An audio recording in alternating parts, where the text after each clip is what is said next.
அம்பலத்தை அம்பு கொண்டு அசங்கென்றால் அசங்குமோ? கம்பமற்ற பார்க்கடல் கலங்கென்றால் கலங்குமோ? இன்பமற்ற யோகியை இருளும் வந்து அணுகுமோ? செம்பொன்னம்பலத்துளே தெளிந்ததே சிவாயமே.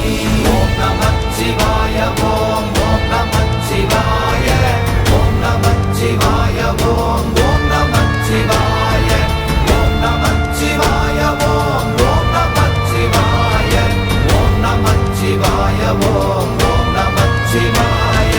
அவ்வெனும் எழுத்தினால் அகண்டம் ஏழுமாகினாய், உவ்வெனும் எழுத்தினால் உருத்தரித்து நின்றனை, மவ்வெனும் எழுத்தினால் மயங்கினார்கள் வையகம். அவ்வும் உவ்வும் அவ்வுமாய் அமர்ந்ததே சிவாயமே. ஓம் நமச்சிவாய ஓம்